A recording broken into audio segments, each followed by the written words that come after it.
The topic we are going to discuss today is articulate through apt words. Warm greetings, everyone.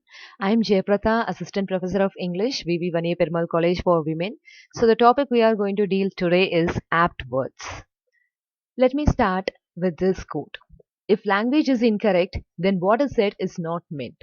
If what is said is not meant, then what ought to be done remain undone. In the sense, if the language is improper, then communication becomes an obstacle. You cannot achieve the purpose what it is meant to be. So,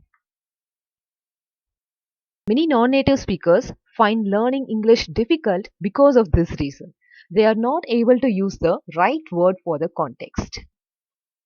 English language contains over half a million words.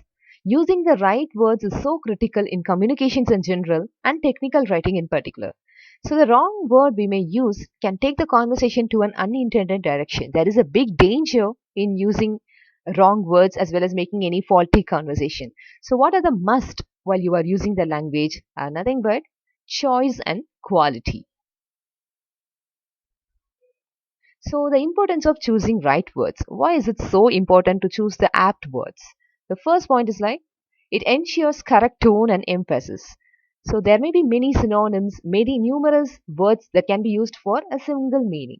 But only the accurate apt words can provide the correct tone for whatever context you are using. It can provide the correct emphasis.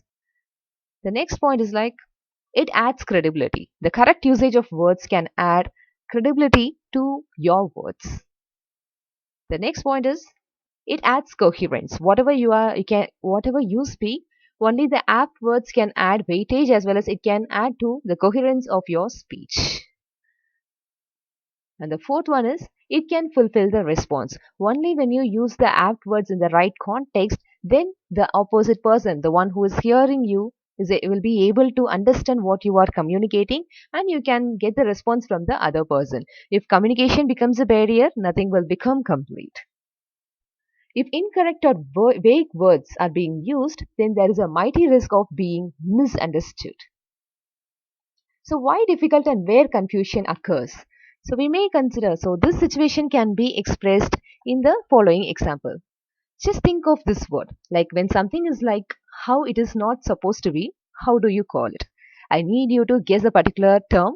When something is not like the way you have expected, but it has turned into something else which is not so good, then how you will be calling that? Yes, let me give you a few words. So these are the few words that can suit the illustration I have given. Like fault.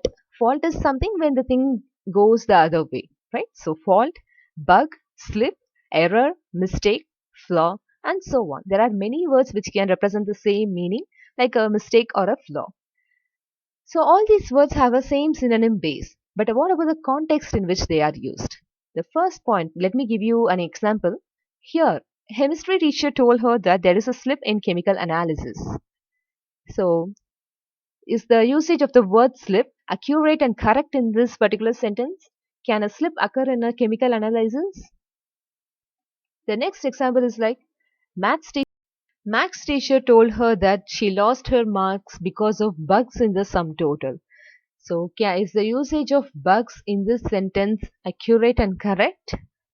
No, the slip in chemical analysis as well as bugs in the sum total are something inappropriate even though they convey the meaning of something like a mistake or a flaw.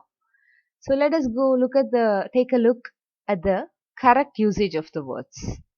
So the correct usage occurs like this. Bug in your software, mistake in your calculation, flaw in your argument, error in your judgment, and fault in your analysis. So apt words are something that can fit the particular context. Let us go for the first example. My English dash a lot after I lived in London for a month. So the option A is nothing but emerged. So emerged in the sense it started occurring. And the second option is like increased. Increased, there is another thing. The third one is like multiplied. Yes, the fourth one is improved. So all these words actually convey a similar meaning. Emerged, increased, multiplied, improved. But what can be more appropriate here, especially in language usage, it is nothing but improved. You will be just improving in your language skills. So, my English improved a lot after I lived in London for a month. Let's go to the second one. I'm going to work hard from now on. That's a very good dash. So here explanation. Is it explanation provided? No explanations are provided and explanation cannot be an option. The second one is interrogation. Is there any questions here? So interrogation again cannot fit the situation. Revolution. Is there anything revolutionary in this context? Not so relevant. The fourth point is decision. It is your individual decision, like I am going to work hard from now on. That's a very good. Of course, it is decision. So choose whether look at the word and check whether it can suit the context. The third one is this is the dash part of my town. There are a lot of factories. So the first option is special. So this is the special part of my town. Fine. Second one is greenery. Greenery and factories are something contradictory and we cannot go for that. The third one is industrial. So there is a connection between industrial and factories. So let us have this as an option. The fourth one is enjoyable. Here the key term is nothing but factories. The key sentence is nothing but there are lots of factories. So the accurate word that can be used here is industrial. This is the industrial part of my town. There are lots of factories. Fourth one, I asked the teacher for help, but unfortunately I didn't understand her. So option A is decision. Here it is like deciding. Decision you have taken like you asking your teacher, but the things went the other way. So decision cannot be absolute accurate answer. And discussion. I asked teacher for help, but unfortunately I didn't understand her discussion.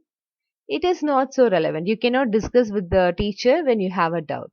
And ambition, that is completely irrelevant. The fourth option, explanation, that can be appropriate because a teacher can provide you explanation on things which you do not understand on the subject matter. So, I asked the teacher for help, but unfortunately, I didn't understand her explanation. That is a more relevant one. Fifth one, she dashed from her bed at 8:30 a.m. So, is it rose? Rose is the past tense of rise. And stood. Is it standing from the bed? I don't think it is so relevant. Relaxed. Relaxed is again something not so relevant. Relaxed in the bed can be better than relaxed from the bed. And the fourth option is like evoked. Evoked is like evoking something else. So the accurate answer here is rose. She rose from her bed at 8:30 a.m. Sixth one, I like I like Italian people. They are very kind and dash. So here very kind in the sense it proves their quality. So we have to find some relevant term that can fit in that particular blank. So friendship. You cannot use friendship here. That is not so relevant. Friendly, fine. Friends. They are very kind and friends. It remains incomplete and friended. So there is no verb is used in very kind. So verb sense cannot be used here. The best option is friendly. I like Italian people. They are very kind and friendly. Seventh one, dash I come in, sir. The clerk said to the principal. So here you can get confused. Like can also can be used and may also can be used. But the concept is like if it is can, then it is like you are expressing your ability. But if it is the case with may, then it is a request.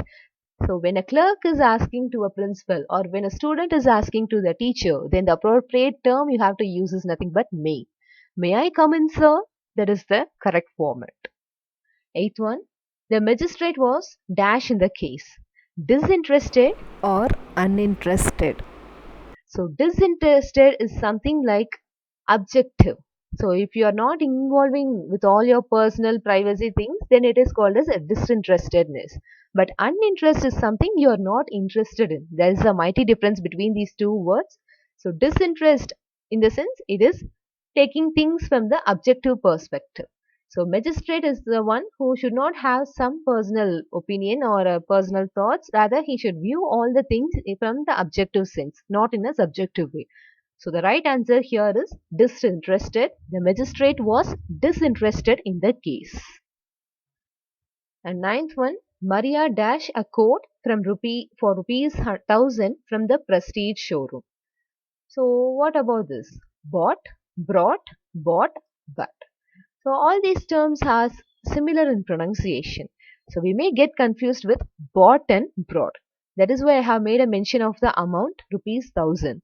So if you have paid rupees 1000 and get something, it is nothing but buying. You are buying that particular thing. So the answer here is bought, which is the past tense of buy.